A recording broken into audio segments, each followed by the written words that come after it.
प्रणम्य शिरसाणेमिं गुणरयण विभूषणं महावीरं सम्मत्तरयणनिलयं पयडिसमुक्कीर्तनं वोच्छम्। 41वीं से लेकर 44वीं गाथा तक का इन 4 गाथाओं का सेट हमने प्रारंभ किया है। विषय है 148 प्रकृतियों को प्रशस्त तथा अप्रशस्त अथवा पुण्य पाप रूप वर्गीकृत करना। उद्देश्य है जिसमें 42वीं गाथा की पहली लाइन हमारी हुई थी, 10 बार ये भी हुआ था क्या, 13 12 ये भी हुए थे। अभी प्रशस्त की टोटल यदि किसी ने की हो अपने हिसाब से तो बताए कोई। 68 टोटल हो रही है।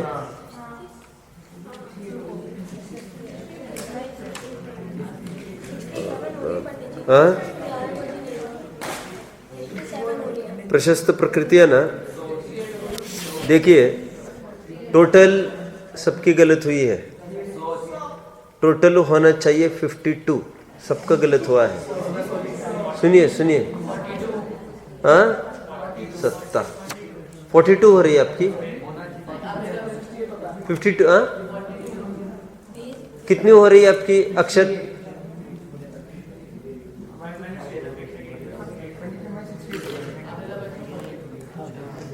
अपेक्षा यहाँ पर तो कुछ नहीं बोलेगा था मैं, आप कहाँ से अपेक्षा लगा रहे हो? देखो सुनिए सुनिए, फिर से एक बार गिनती कर ले। मेरे इसमें 52 आ रहा है, अपन फिर से एक बार देख लेते हैं। देखिए 7, अब गिनते जाओ, एक कोई काउंटिंग करो, आप काउंटिंग करते जाओ। 7 1, तुम एक बोलो जोर से, है ना? फिर 3 आयु, बोलो मत, एक एक को पॉइंट किया। उच्च गोत्र नरदुग, सुरदुग, बीच में मत बोलो कोई। 5 इंद्रिय, बीच में मत बोलो तुम, सब समय जा रहा है अपना फालतू में और वो जंबल होगा फिर। देह, देह 1 मिनट है जरा। देह 5, बंधन 5, संघात 5, अंगोपांग 3, वर्णादि 4, 36, समचतुरस्त्र संस्थान 37। बीच में मत बोलो, चुप रहो, मैं तो बाहर में निकाल दूंगा, फिर आपको अच्छा नहीं लगेगा। मैं 10 दफे बोल चुका हूं, फिर बिल्कुल बाहर मतलब फिर बिल्कुल अंदर नहीं लूंगा। आज की बात नहीं, फिर बैठने ही नहीं दूंगा अंदर। वज्र शब्द नारा संगनन, हाँ 38, ओके। उपघात को छोड़कर 6, मतलब 5 और जोड़ो, 43। सगमनम प्रशस्त विहायोगति 44। त्रस 12, 56, राइट। 56 हो रही है। त्रसादि 12 लिया, हाँ ये बराबर काउंटिंग हुई। कितनी हुई टोटल? 56 टोटल पर आए। हाँ 56 हो रहा है ना, ये 56 टोटल हो रहा है। हाँ अरे टोटल कितना हो रहा है? 56 हो रहा है बस। 52 कैसे? आपने पंचुंदी बोला था। हाँ हमने पंचुंदी की 5 गिनी, वो 5 गिनी है क्या तुमने? अरे तब भी मैंने कहा कुछ दिक्कत हो रही है, गड़बड़ हो रही है टोटलिंग में। 52 हो रहा है ना? बीच में मत बोलो तुम फालतू में, तुमको आता नहीं है कुछ और बीच में डिस्टरबेंस कर रहे हो तुम। टोटल कितनी हो रही है? 52 की गिनती हुई यहां पर। भेद अभेद यहां पर कोई बात नहीं आई है अभी तक तुम लोगों का अपनी तरफ से। मैं ये देख रहा था नाराजी इस बात की हुई, एक जन ने भी इसको प्रॉपरली फॉलो नहीं किया है, और जबकि एकदम सामान्य बात है, ये कोई खास बात नहीं है। और देखकर तो कोई भी बोल देगा पीछे से, डोंकी वर्क काय के लिए कर रहे तुम लोग? इसके लिए तुमको बिठाया गया यहाँ पर? ये गधा मजूरी, तुम दिमाग का काम कब करोगे? मतलब आपत्ति ये हो रही है मुझे, तुम सीधा पीछे की फिगर देख कर यहाँ बोल रहे हो 68 हो रहा है, 68 हो रहा है। तुमको मैं यहाँ से एक एक गिना रहा हूं, और यहाँ पर भेदाभेद की बात ही नहीं चली अभी कुछ। यहाँ पर जैसा मैं कह रहा हूं वैसे गिनना था आपको। कितनी टोटल हो रही है? 52 आए हम। बस अभी आगे बढ़ते हैं। कायदे से तो 52 की गिनती हुई हमारी। अब यहां पर आगे कह रहे सट्टी। सट्टी का अर्थ स अठ सट्ठी, 8 सहित 60, 68। तो 52 का 68 किया इन्होंने। अब ये तो समझ सकते वर्ण आदि जो 4 थे उसमें और 16 मिलाओ, क्योंकि दूसरी गुंजाइश नहीं है ना। और सबकी टोटली 68 कैसे करने लग गए? और वहां पर तो स्पष्ट वर्ण चौ बोला था ना उन्होंने। वर्णो यदि 20 बोलते तब तो फिर 68 भी लिख लेते, तो अपने को आपत्ति नहीं थी। वहां पर 4 गिनती करके आए हैं ना ऑलरेडी अपन, तो फिर उसने ऐसे तो 52 ही हो रहे अभी। लेकिन इन्होंने 68 गिनाया, तो फिर अपन को ये ख्याल में आया कि 4 में और 16 गर्भित कर दो, तो फिर 68 बन रहा है। तो अपेक्षा 2 पड़ गई। मूल में तो जो टेबल आया है उस टेबल के अकॉर्डिंग आप लिखेंगे 52। ठीक है, अपन अपनी मौलिक बुद्धि चलाओ। ये टेबल में जैसे लिखा है वैसे तुम क्यों करते हो? ये जैसा अकॉर्डिंग टू गाथा अपन चल रहे, गाथा में 52 प्रकृतियां हमने देखी प्रशस्त प्रकृति के अंतर्गत। फिर उसी के आगे करेंगे आप, उसी के आगे लिखेंगे कि इसमें यदि 16 प्रकृतियां वर्णादि के उत्तर भेद यदि डालते हैं तो फिर 68 भेद इसमें आ जाएंगे। और फिर इसमें शरीर आदि के फिर 10 हटाएंगे तो फिर 58 बन जाएंगे। समझ में आता है?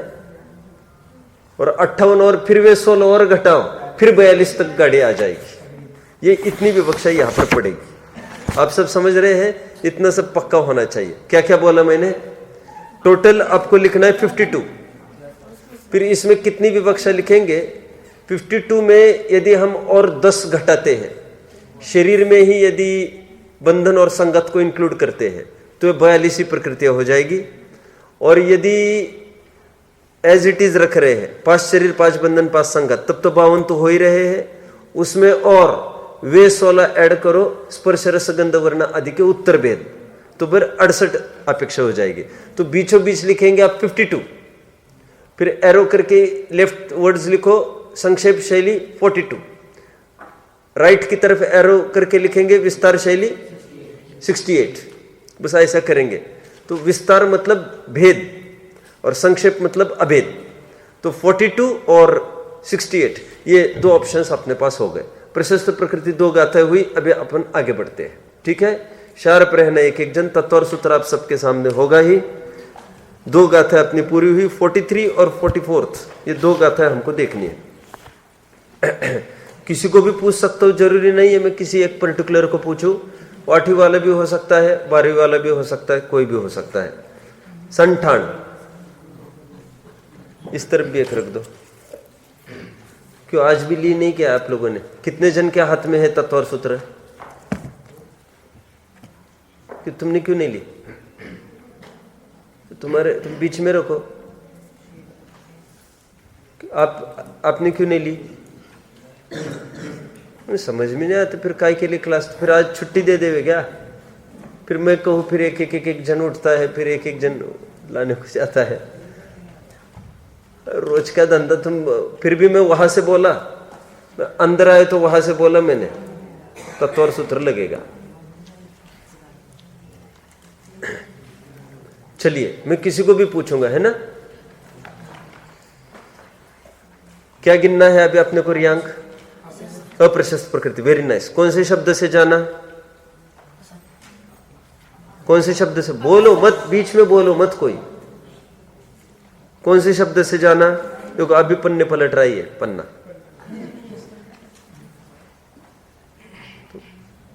कल शब्द बताया था मैंने अपसत्था, वहां से अपने नक्की किया ये अप्रशस्त प्रकृतियां गिनी जाएगी अभी।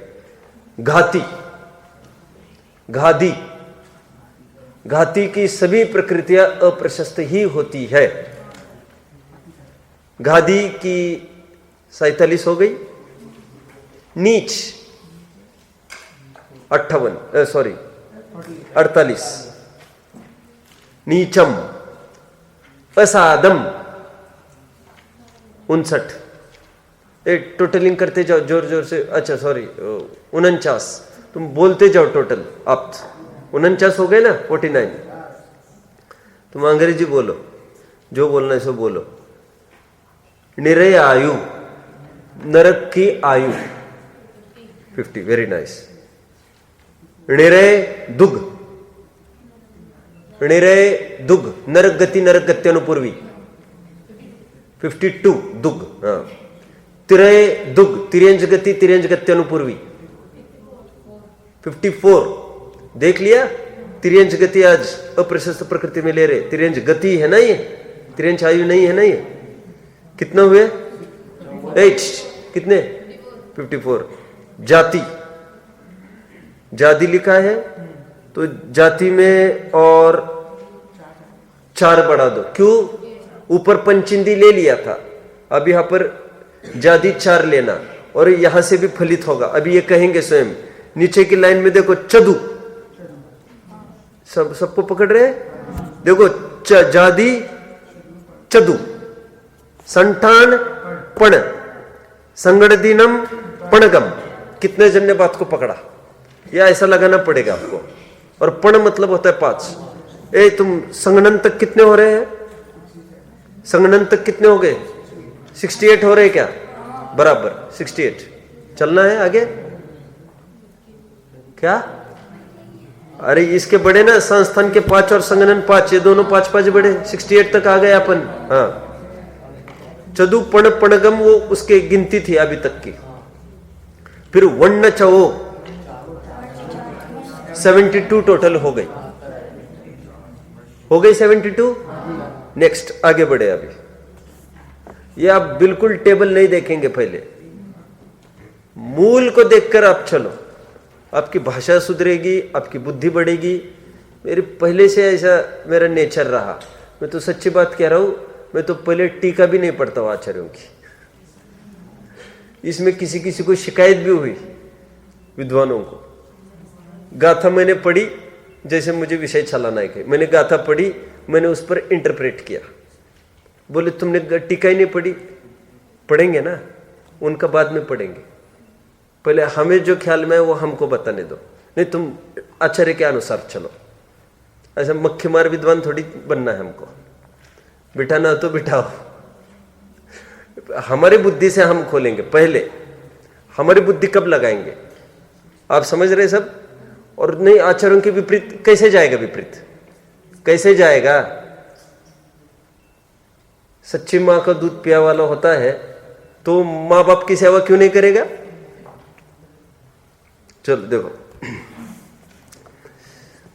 मैं तो इतने इसलिए कह रहा हूं, अब डेयरिंग करना सीखना चाहिए आपको। स्वयं गाथा का क्या अर्थ बन सकता है आपकी बुद्धि से लगाओ। टीकाकार ने यह अर्थ किया, आपको जरूरी नहीं वही अर्थ आप भी करो, घबराना नहीं कोई। जयचंद स्वामी ने अलग अलग अर्थ किए, ऐसा क्या प्रथम व्याख्याने, द्वितीय व्याख्याने, और कहीं कहीं एकदम ऐसे उल्टे उल्टे अर्थ डाले उन्होंने। मैं हमेशा कहता हूं जैसे करुणा भाव, कुन कुन स्वामी अर्थ करते जा रहे हैं 86वीं गाथा समय सार का, करुणा भाव होना चाहिए, करुणा भाव। अब उन्होंने अर्थ निकाला करुणा का अभाव होना चाहिए। कैसे गजब की बातें हैं ये सब, और भी सुसंगत फिट करके दिखाते हैं। वो मुनि, हम गृहस्थ की अपेक्षा, वो गृहस्थ की अपेक्षा बात कर रहे हैं, हम मुनि की अपेक्षा बात कर रहे हैं। आप समझते हैं? करुणा भाव होना चाहिए गृहस्थों को, करुणा का अभाव होना चाहिए मुनियों को। अब एक ही शब्द में से दाव पेच है ये पूरी। चलो आगे बढ़ते हैं। कहां तक आए? कितने हो गए? 72। उवघात, उपघात कितने बढ़ गए? 73 हो गए।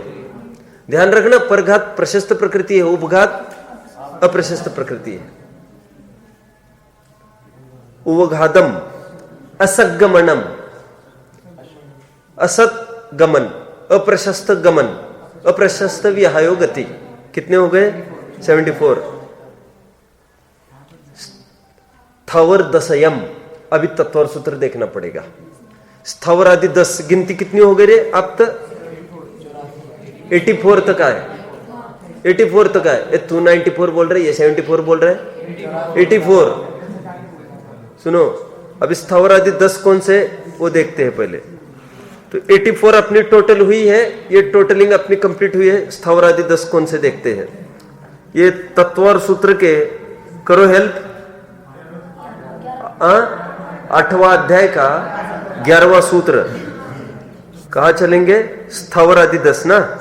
देखिए, त्रस की जगह स्थावर पढ़ो, सुभग की जगह दुर्भग 2, दुस्वर 3, अशुभ 4, सूक्ष्म 5, सूक्ष्म तो है ही अप्रशस्त, अपर्याप्ति 6, अस्थिर 7, अनादे 8, अयशस्कृति 9।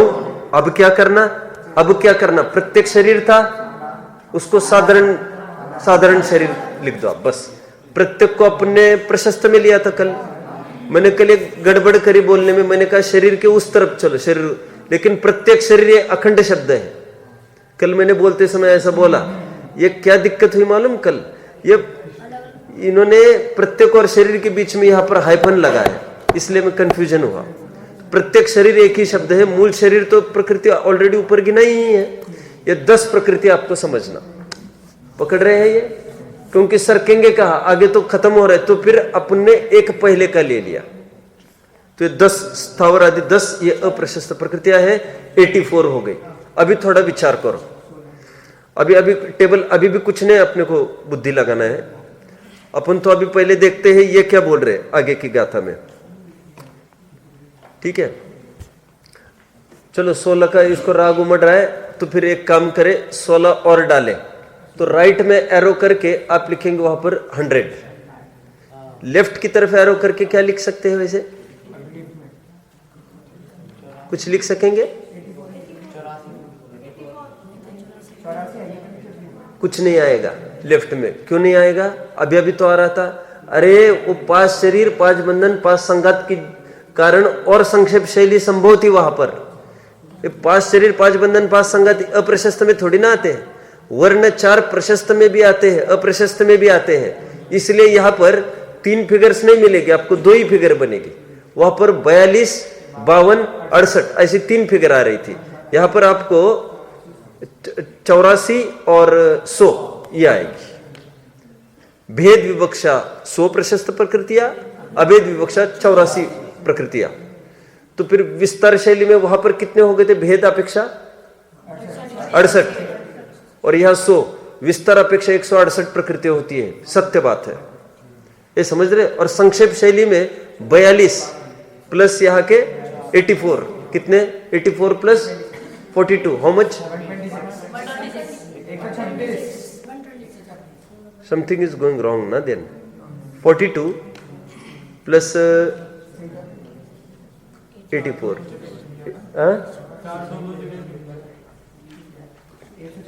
4 2 जगह गिना ना, इसलिए वो 126 पड़ रहा है। यदि वो 4 को गौण करे अभी, तो फिर बराबर 122 प्रकृतियां हो जाएगी। ठीक है, ओके।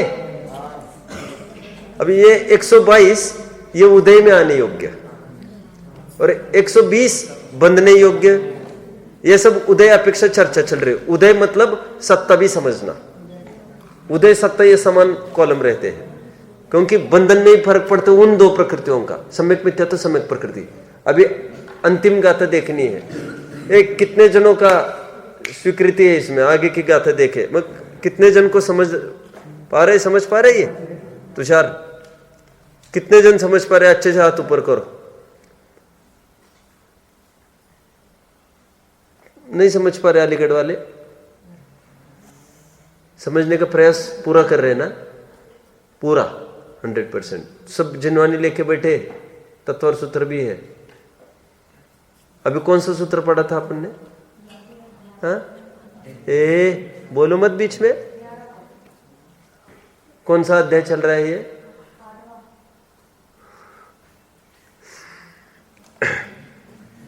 अंतिम भी क्या था देखो, 44वीं।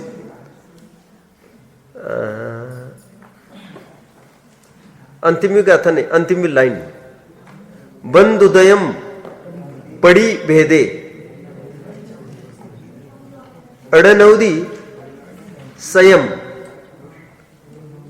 देखिए देखिए, बंद उदयम पड़ी भेदे, भेद अपेक्षा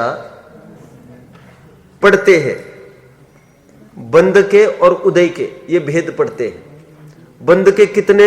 98, 98, और उदय कितने? संयम 100। ये 2 का गैप पड़ गया।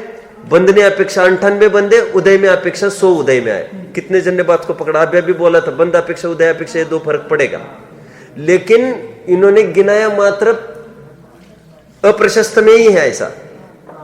ठीक है, प्रशस्त में ऐसा नहीं गिनाया उन्होंने कुछ। बंद अपेक्षा और उदय अपेक्षा क्यों नहीं गिनाया?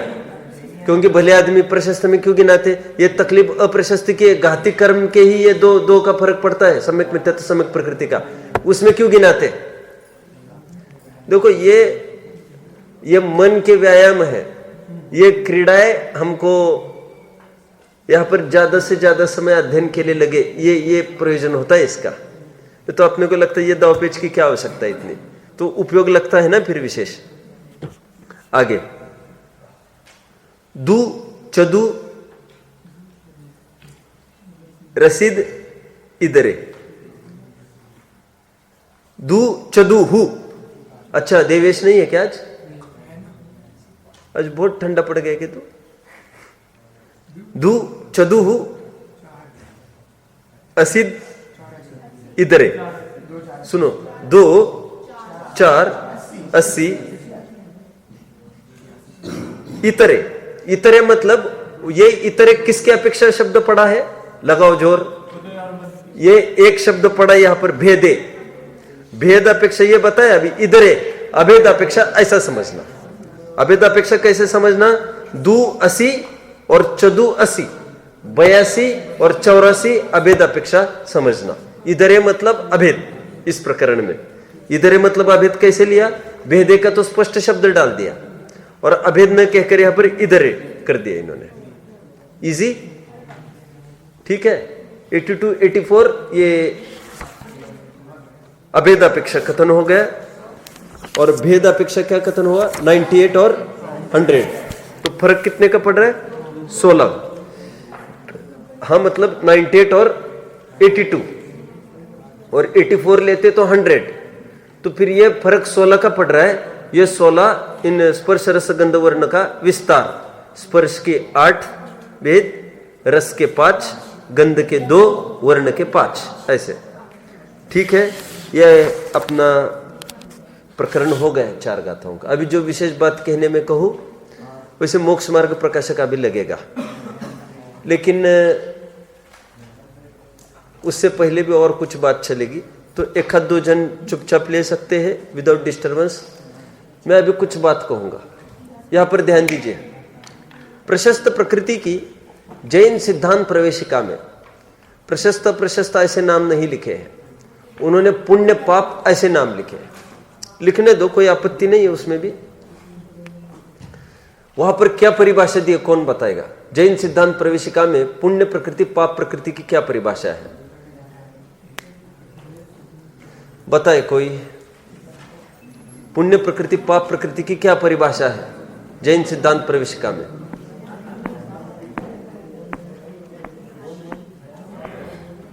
बोलो बोलो। हाँ,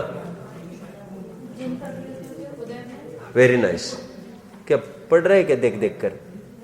ठीक है ठीक है। देखिए सुनिए, वहां की परिभाषा क्या थी मैं बता रहा हूं।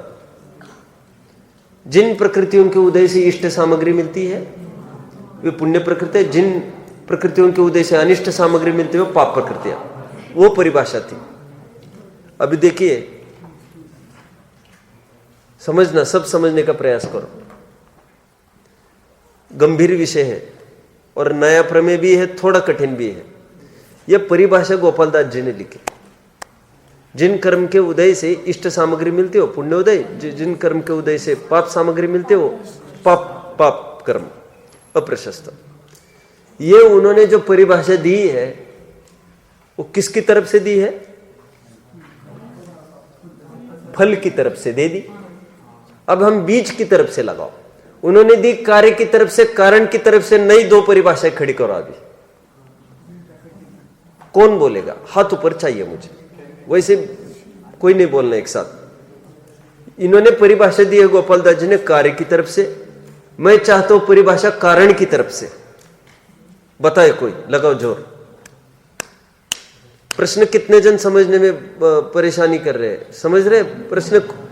किसी को दिक्कत हो रही प्रश्न समझ में? नहीं।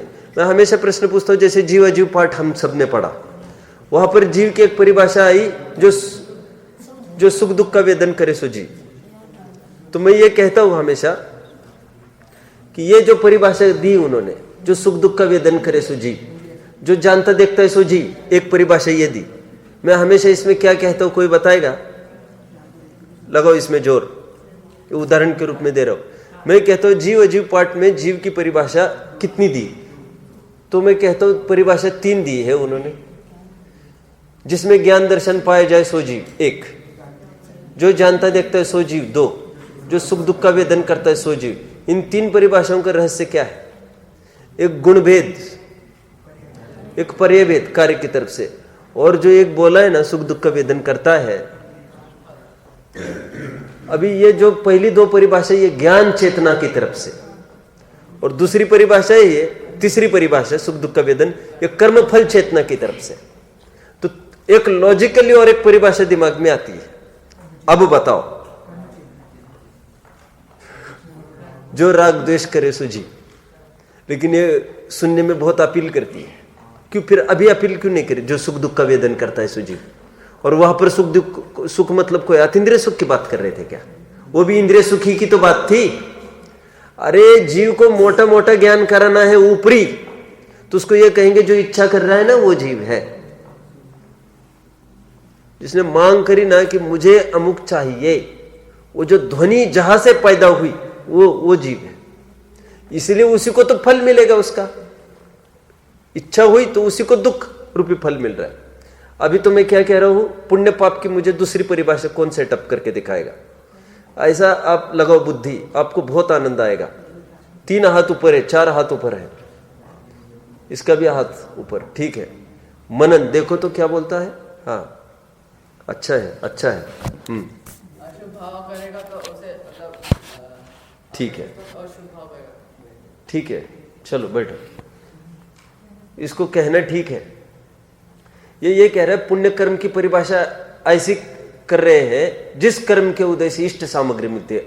ऐसी भी हो सकती है क्या कि शुभ भाव करने से जो कर्म बनता है उसको पुण्य कर्म कहते हैं, अशुभ भाव करने से जो कर्म बनता है उसको पाप कर्म कहते हैं, अप्रशस्त प्रकृति कहते हैं। तो एक कारण की तरफ से हुई परिभाषा। तत्व और सूत्र वालों के अप्रोच एक बार देख ले। देखिए ये 8वें अध्याय का 2500-2600 सूत्र, जल्दी। ये वैसे सूत्र और पहले पढ़ता तो और अच्छा होता। अभी चर्चा चली। 2500-2600 सूत्र है सबके सामने। देखिए यहां पर क्या कह रहे हैं। वैसे आप जानते हो 8वां अध्याय किसकी चर्चा करता है? 8वां अध्याय किसकी चर्चा करता है? तत्व और सूत्र किसकी चर्चा करता है? बंध तत्व की चर्चा करता है। एक बात कहना इनको ऐसा लग रहा है कि बंध में हम पुण्य और पाप बंध 7 तत्व के 9 तत्व का विभाजन। इसलिए मैं हमेशा कहता हूं ऐसा नहीं समझना कि तत्व और सूत्र में 7 ही तत्व बताए हैं। तत्व और सूत्र में भी 9 तत्व बताए हैं। अलग सब अलग सब बोलेंगे नहीं ऐसा, लेकिन अब ये अंत में करके दिखाए। देखो क्या कहते 25वां सूत्र, सद्वेद्य सातवेदनीय, शुभ आयु, शुभ नाम, शुभ गोत्र, पुण्यम। मैंने खोल खोल के बोला, पकड़ रहे सब? ये पुण्य प्रकृतियां गिनाई इन्होंने। साता वेदनी, वेदनी की साता ले ली, आयु में शुभ आयु ले ली, फिर 3 आप लगा लेना। नाम में शुभ ले लिया आप, कितने ले लेना? 68 ले लेना। नहीं नहीं, 68 में से ये इतनी घटेगी, 68 तो कुल हो गई 63। ठीक है 63, चलो आगे। और गोत्र उच्च गोत्र, ये तो स्पष्ट ही है, ये पुण्यम। अभी पाप प्रकृति कितनी? 26वां सूत्र देखिए, अतः अन्यत पापम, और बची हुई सभी प्रकृतियां पाप रूप है। क्यों सूत्र उल्टा क्यों नहीं डाला? कोई बताएगा अभी? 1 मिनट, फिर से प्रश्न सब सुनो। इन्होंने क्या किया? गिनाई प्रशस्त प्रकृतियां, और अप्रशस्त प्रकृतियां परिशेष न्याय से गिना दी। बचा हुआ तुम समझ लेना बोल रहे। ऐसा भी तो कर सकते थे, अप्रशस्त तो गिनाते और बची हुई पुण्य की समझ लेना, ऐसा भी करते। बोलो। इसमें घाती भी गिनाना पड़ता इनको घाती की तरफ मूल संकेत है, इसलिए इन्होंने ऐसा लिखा कि अतो अन्यत पापम, ये अघाती की प्रशस्त प्रकृति तो गिना दी, और बाकी सब पापमय, मतलब अघाती की तो जो पाप फैक्टर बचता है वो तो है ही, लेकिन जो घाती का पार्ट है वो भी पाप में ले लेना, ऐसा इनको कहना है। यहाँ पर पकड़ रहे? चलो अभी तो मुझे क्या कहना था, दूसरी परिभाषा पर हम आए थे। अभी इन्होंने दी परिभाषा, पुण्य कर्म की परिभाषा दी, शुभ भाव करने से जो कर्म होता है वो पुण्य कर्म, कारण की तरफ से। इस 6वां अध्याय देखो, अंतिम सूत्र, नहीं अंतिम नहीं होगा, हाँ तीसरा। हाँ अभी जो बोला वो अभी बता रहा हूं। देखिए 6वें अध्याय का सूत्र देखिए, तीसरा, शुभ पुण्य से अशुभ पापस्य, है यही सूत्र।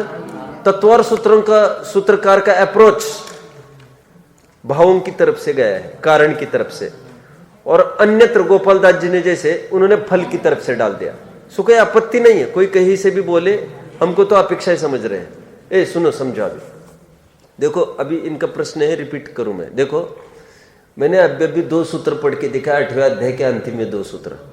वहां पर पहले सूत्र में प्रशस्त प्रकृतियां गिनाई, और अप्रशस्त प्रकृतियां उन्होंने परिशेष न्याय से गिना दी। परिशेष न्याय किसको कहते जानते ना? बचे हुए। तुम 25 बच्चे उस तरफ जाओ, ये 25 इस तरफ, और बचे हुए भी कह सकते हैं, या नंबर भी आप बोल सकते हैं, परिशेष बचे हुए। तो ये ऐसा भी कर सकते थे, अप्रशस्त प्रकृतियां गिनाते और ये कहते बची हुई प्रकृतियां अतो अन्यत पुण्यम, ऐसा भी एक सूत्र डाल सकते थे। ऐसा नहीं करके इन्होंने ये रुख क्यों अपनाया, ये प्रश्न था। इसीलिए क्योंकि अघाती की कुछ पुण्य गिनाई, अब बची हुई मतलब अघाती की जो पाप बची हुई प्रकृति वे तो पापमय है ही, जो घाती है वे भी पापमय है। ये सब पाप को लेबल लगाना है इनको, नहीं तो बहुत आपत्ति पड़ती। फिर सूत्र कितना लंबा चौड़ा होता है इनका मालूम। फिर यदि अप्रशस्त प्रकृति गिनाते तो उनको घाती एक शब्द बढ़ाना पड़ता फिर अपनी डायरी में। फिर कैसे सूत्र बनते दो, कौन बताएगा? फिर वो 2 सूत्र कैसे बनते, टूटे फूटे कैसे भी आप भाषा में बोलना है सूत्र, बोलो। घाती असर, हाँ बराबर, हाँ आयुर नाम गोत्राणी पाप, बराबर, राइट। ये सूत्र पहला बनता। इसमें कितने शब्द बढ़ जाते फिर? एक तो घाती बढ़ता, असद, फिर अशुभ, अ 2 बार करना पड़ता। उनको वो नहीं चाहिए, तो उनको 4 अक्षर बच रहे हैं, काम हो रहा है उनका अपना बहुत बड़ा। ठीक है, चलिए आगे बढ़ते हैं। अभी तीसरी परिभाषा की तरफ मैं आऊंगा। अभी इसको थोड़ा सा समझना, बारीकाई से इसको समझना। ये तो 2 अपेक्षा सरल थी। देखिए 2 परिभाषा है हमारी। तीसरी परिभाषा ये है, प्रशस्त प्रकृति की मैं परिभाषा करता हूं। विशुद्ध परिणाम करने से जिन प्रकृतियों का अनुभाग उत्कृष्ट होता है उसे पुण्य प्रकृति कहते हैं। इसमें कुछ रहस्य छपा है। क्या बोला? अगेन पुण्य प्रकृति की परिभाषा में कर रहा हूं। जिन प्रकृतियों का विशेष अनुभाग शुभ भाव होने से होता है उसे प्रशस्त प्रकृतियां कहते हैं। मैं अर्थ खोलूंगा तब महिमा आएगी आपको परिभाषा की। और अप्रशस्त प्रकृति की क्या परिभाषा होगी फिर इस न्याय से? सम्यक बोलो, सम्यक बोलो। तुम परिशेष रूप से तुमको बोलना है, अभी तुम्हें बुद्धि का थोड़ी प्रयोग करना है। इतना उतना तुम करो ना। क्या बोल रहे? सुनी नहीं। अप्रशस्त प्रकृति की परिभाषा बोलो। अशुद्ध परिणाम करने से जिन संक्लेश परिणाम। अच्छा, अशुद्ध मतलब क्या है? फिर दिक्कत होगी। विशुद्ध वहां पर डाला है आपने, तो यहां पर संक्लेश डालो, नहीं तो अशुभ भाव ऐसा कुछ बोलो। हाँ, क्या बोलो? संक्लेश परिणाम करने से जिन प्रकृतियों का विशेष अनुभाग होता है। Very nice. बैठो, ये परिभाषा का रहस्य समझो अभी सब। हम बोली भाषा में तो ऐसा बोलते हैं, शुभ भाव करोगे तो पुण्य बंधेगा, अशुभ भाव करोगे तो पाप बंधेगा। ये ऊपरी चर्चा चलेगी ऐसे, इसमें कोई बाधा नहीं। लेकिन एक बहुत बड़ी आपत्ति खड़ी होती है ऐसा बोलने में। क्या आपत्ति खड़ी होती है?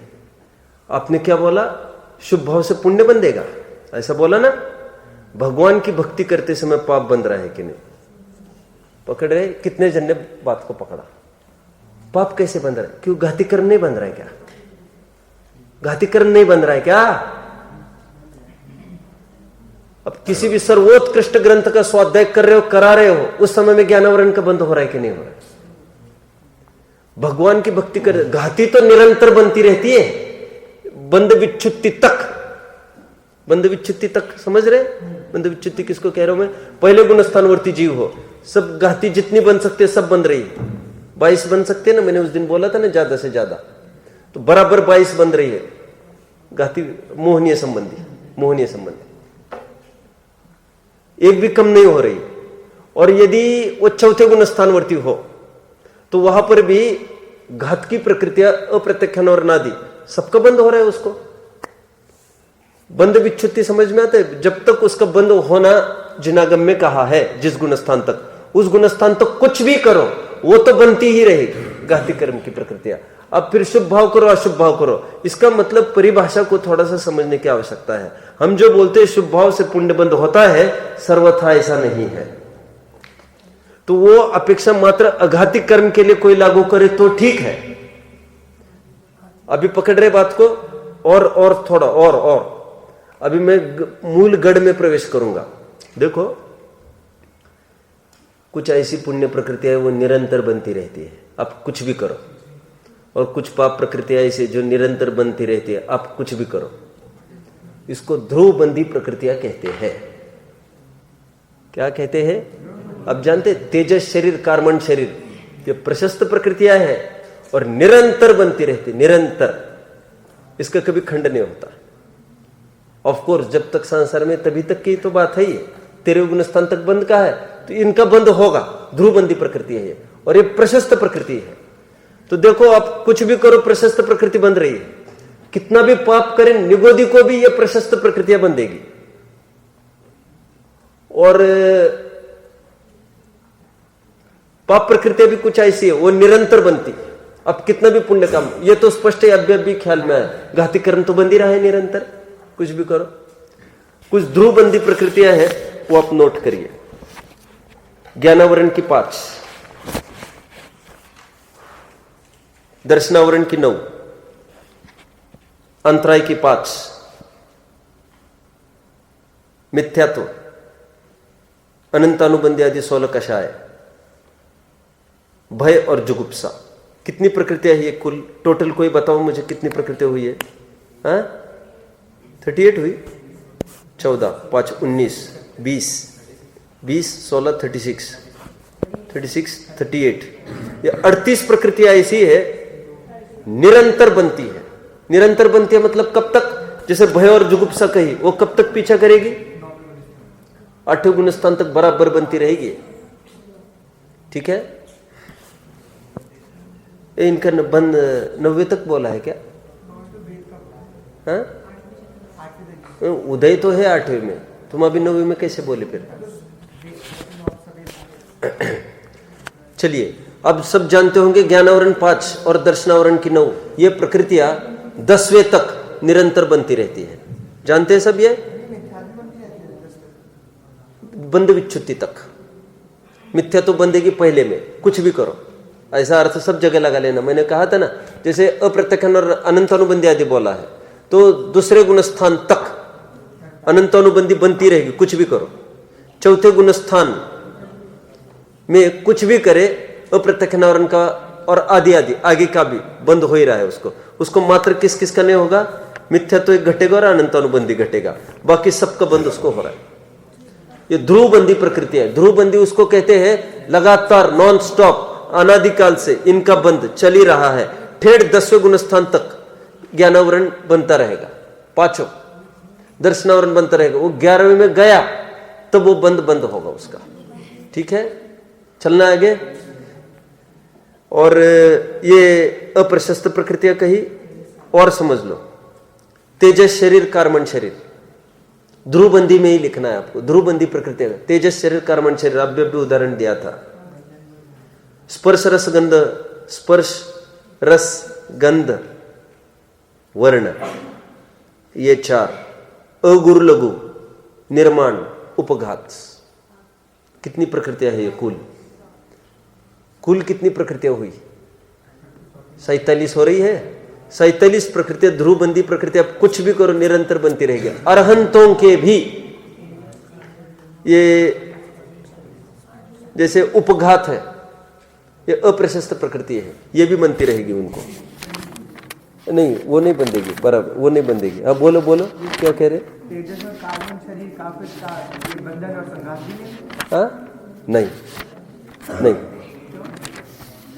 एक मिनट जरा, एक मिनट। हाँ, मैं तो ये देख रहा हूं कि ये उपघात की चर्चा है ना अभी। मैंने किसकी चर्चा की है? उपघात कौन से प्रकृति तक बंधेगा वो देख रहा हूं मैं, क्योंकि सभी को उपघात का बंध होगा, सातवेदने का आश्रय होगा तेरे के बाद। उपघात सभी सांसारियों को ही बोलना पड़ेगा। हाँ, ये उदय की बात है। ठीक है। हाँ, क्या प्रश्न बोलो अभी? मैं कहता कि जब तेजस और कार्बन शरीर को प्रशस्त में इसमें लिया, हाँ, तो बंधन और संघात भी तो लेंगे। देखो इनका क्या प्रश्न है, समझ लो। तेजस शरीर और कार्बन शरीर ये ध्रुवबंदी प्रकृति है, तो तेजस बंधन और तेजस संघात भी ध्रुवबंदी है क्या? ध्रुवबंदियों के प्रकरण में इनका उल्लेख नहीं है और जायज लग रहा है इनका होना साथ साथ। लेकिन ऐसा कोई समय होगा क्या जिसमें कार्बन बंधन और कार्बन संघात ये नहीं बंधेगा, मात्र शरीर बंधेगा? ध्रुवबंदी नहीं है मतलब नहीं बनता, ऐसा मानना पड़ेगा। अटपटा लग रहा होगा, लेकिन ध्रुवबंदी तो उनको नहीं कहा, मतलब कभी कभी वो रुकती होगी। ठीक है, चलो आगे बढ़ते हैं। अभी इससे क्या फलित हुआ? ये हमने जो देखा अभी 47 प्रकृतियां ध्रुवबंदी कही, इसमें क्या फलित किया अपन ने? 47 में से कुछ प्रशस्त है, कुछ अप्रशस्त है। मतलब ये प्रशस्त प्रकृतियां निरंतर बनती रहेगी, अप्रशस्त भी निरंतर बनती रहेगी। कब तक? जब तक बंध विच्छुत्ति ना हो तब तक बंद रहेगी। मतलब अपन मान के चलो 10वें गुणस्थान तक तो ये सब दिख रही है, 11वें गुणस्थान के आगे मात्र वो 7वें बंदेगी, ये सब जानते हैं। ये बात फलित हुई कि जब शुभ भाव करेगा, ये समझो अभी सब, जब शुभ भाव करेगा तो बंधेंगे तो पुण्य और पाप दोनों, लेकिन पुण्य का अनुभाग होगा ज्यादा। और जब करेगा पाप भाव तो तब भी बंधेंगे तो दोनों, पुण्य बंद और पाप बंद, लेकिन पाप का अनुभाग होगा ज्यादा। फॉर एग्जाम्पल देखिए, जैसे आप भक्ति कर रहे भगवान की, तो पाप बंध रहा है, लेकिन उसका अनुभाग एकदम डाउन होगा। पाप बंधेगा, लेकिन घाती कर्म पाप प्रकृतियां है, उसका अनुभाग कम होगा, माइल्ड होगा।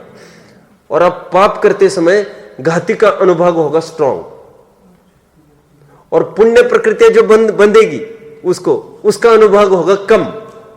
पुण्य प्रकृतियां मतलब जैसे तेजस है, शरीर, तेजस शरीर, कार्मण शरीर, और प्रशस्त अगुर लघु और निर्माण, इनका अनुभाग पड़ेगा कम। तो अनुभाग की तरफ से मैंने तीसरी परिभाषा घटित करी। तीसरी परिभाषा मुझे कौन बताएगा? ए संदेश बताओ, तीसरी परिभाषा, तीसरी परिभाषा क्या है? तीसरी परिभाषा क्या है?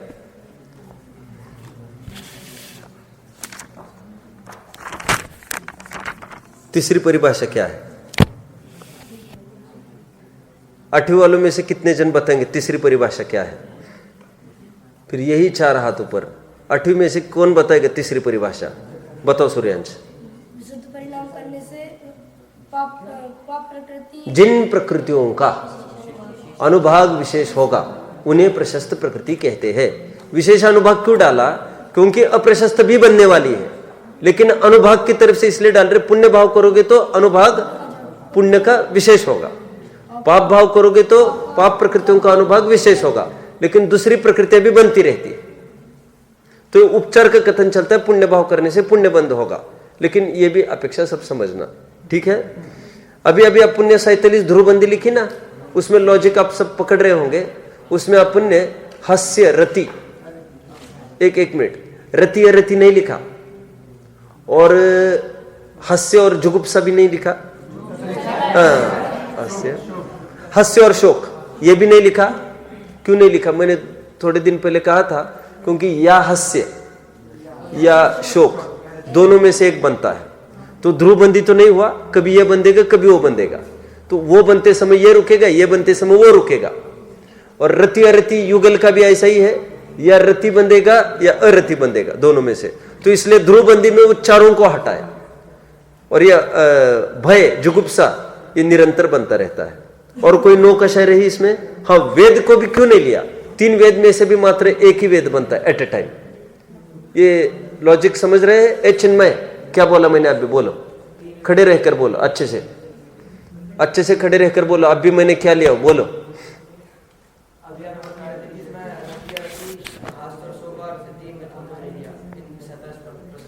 हास्य और शोक, हाँ, रति अरति और 3 वेद को क्यों नहीं लिया है?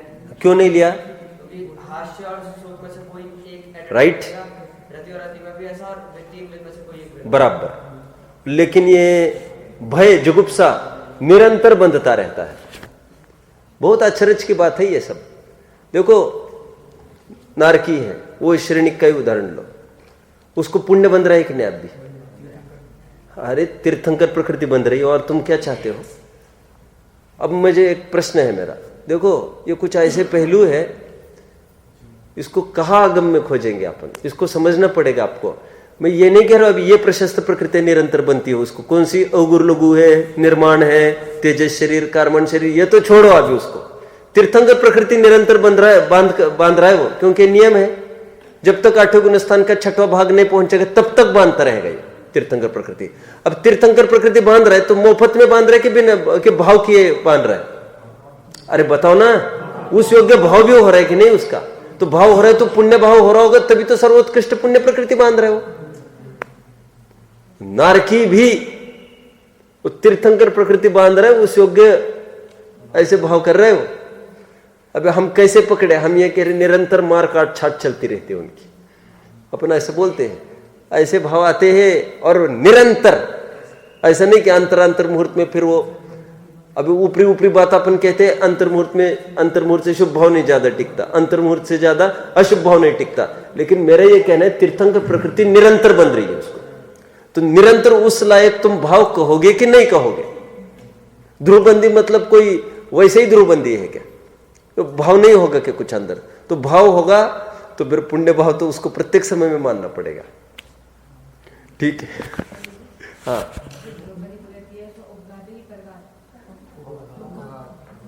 उपघात ध्रुवबंदी प्रकृति उपघात है, परघात कभी होगा कभी नहीं होगा, ऐसी ध्रुवोदयी प्रकृतियां भी होती है, निरंतर उदय चलता है। जैसे सुनो सुनो सब, स्थिर अस्थिर, अभी ये भी बहुत गलत इंटरप्रेट करते हैं हम।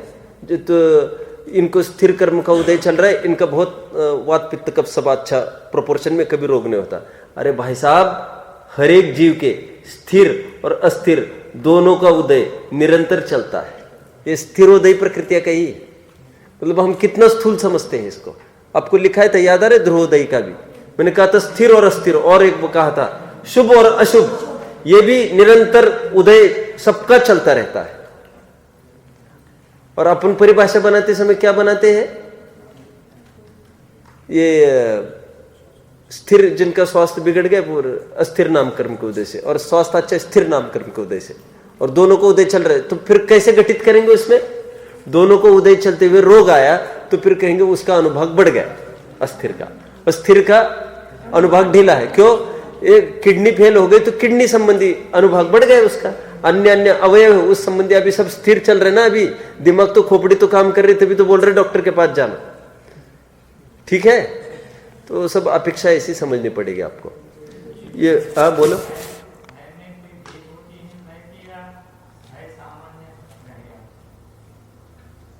देखो इसमें ऐसा है, मतलब आप इसलिए पूछ रहे ध्रुव बंदी प्रकृति, तो भय संबंधी निरंतर बंद हो रहा है, तो निरंतर कोई जीव भय कर रहा है क्या? हाँ, नहीं ऐसा है, सम्यक दृष्टि को जो सप्त भय से रहित का, वो भय का क्राइटेरिया, वैसे तो सम्यक दृष्टि को तो अकशाई ही कहा है, सम्यक दृष्टि को तो मुक्त ही बोला है। वो मुक्त बोला उतना दायरा देखना, अनंतानुबंधी अप और मिथ्यात्व, ये पकड़ रहे? सुनो सुनो सुनो। और ये भाव दीपिका में 9 कषाय चारों जाति के लिए, अनंतानुबंधी, अप्रत्यक्षानुमान, प्रत्यक्षानुमान, संजुलन, वे 25 कषाय नहीं मानते वे लोग। अपन ने क्या क्या संजुलन में 9 कषाय डाल दी। वे ऐसा नहीं कहते, वे कहते हास्य रति रति इनके भी स्तर बनाओ आप अलग अलग, फिर अनंत अनुबंधी जाति का, तो फिर वैसा लेंगे तो फिर सम्यक दृष्टि को भय तो होगा, तो अनंत अनुबंधी के स्तर का नहीं होगा फिर उसको। आप समझ रहे? लेकिन फिर एक दिक्कत खड़ी होगी, ऐसा भाव दीपिका वालों जैसा अपन करेंगे हर जगह, तो फिर 9 कषाय शब्द क्यों खड़ा होगा? फिर कषाय 9 कषाय 2 शब्द डाले, वो स्वयं एक संकेत करता है। 9 कषाय उसको कहते हैं जिसका अनुभाग स्वयं में ही कम होता है, और जो कषाय के बल पर ही काम करता है और स्वतंत्रता से उदय में नहीं आता कभी। क्या बोला? 9 कषाय की 3 बातें कही। कषाय और 9 कषाय के अंतर में मैंने लिखाया था आपको, कभी कषाय का अनुभाग ज्यादा होता है, 9 कषाय का कम होता है। कषाय स्वतंत्र अकेली उदय में आती है, 9 कषाय कभी भी अकेली नहीं आती, किसी कषाय के ही सहारे आती है। अब लोभ काम कर रहा होगा, तो कुछ भी, क्रोध काम कर रहा होगा, मान काम कर रहा होगा, तो उसके साथ कोई भी 9 कषाय खड़ी होगी, वैसे खड़ी नहीं होगी। चलो, टाइम तो हो गया है। अभी कुछ मोक्ष मार्ग प्रकाशक के 1-2 प्रकरण बता लेते तो आपने गाथा हो जाएगी। मैं 2 लाइन पढ़ के दिखाऊंगा। 2 to 7 पेज खोलिए जल्दी, 2 to 7 जल्दी। मुझे भी एक खत दे दो कोई। देखिए इसका क्या प्रकरण पढ़ना है, मुझे कौन बताएगा? प्रकरण संगत बोलिए आप, मैं क्या पढ़ के दिखाऊंगा। यहाँ पर टोडरमल जी बंद तत्व संबंधी भूल में एक बात लिखते हैं जो पढ़ के दिखानी है। तथा शुभाशुभ भावों से पुण्य पाप का विशेष तो अघातीय कर्मों में होता है, परंतु अघाती कर्म में आत्मगुण के अघाती कर्म आत्मगुण के घातक नहीं है। तथा शुभाशुभ भाव में घाती कर्मों का तो निरंतर बंद होता है, वे सर्व पाप रूप ही है और वही आत्मगुण के घातक है। इसलिए अशुद्ध भाव से कर्म बंद होता है, उससे भला बुरा जानना वही मिथ्या शब्दान है। पकड़ रहे? प्रकरण संगत बात हो गई। अभी 247 और खोलो। फिर यहां पर सावधान किया, देखिए तथा द्रव्यलिंगी के मिल रहा है। तथा द्रव्यलिंगी के योगों की प्रवृत्ति शुभ रूप बहुत होती है और अघाती कर्मों में पुण्य बंद पाप बंद का विशेष शुभ अशुभ योगों के अनुसार है, इसलिए वह अंतिम ग्रेवेक पर्यंत पहुंचता है। परंतु वह कुछ कार्यकारी नहीं है, क्योंकि अघातीय कर्म आत्मगुण के घातक नहीं है। उनके उदय से उच्च नीच पद प्राप्त किए तो क्या हुआ, वे तो बाह्य संयोग मात्र संसार दशा के स्वांग है, आप तो आत्मा है, इसलिए आत्मगुण के घातक जो घातीय कर्म है उनकी हीनता कार्यकारी है। दोनों जगह एक बात फलित की उन्होंने। प्रशस्त प्रशस्त में जो जो भेद कर रहे हो वे एक बात सुन लो, कह रहे हैं तुम्हारा ध्यान अघाती की ही तरफ है, घाती की तरफ ध्यान ही नहीं है। घाती का तो निरंतर बन रहा है, उसका क्या करोगे? और अनुजीवी गुणों का घात घातिया कर रहा है, अघातिया कुछ भी नहीं कर सकता। देखो अरहंतों को सर्वोत्कृष्ट प्रमाण, अघातिया का पूरा उदय चल रहा है और उनका अनंत सुख में कोई बाधा नहीं है, और तुम पूरा जोर अघातिया में क्यों लगा रहे हो? ग्रेवेक तक जाएगा तो क्या निहाल होगा। ऐसे यहां पर लिया, देखेंगे कल। ओम नमः।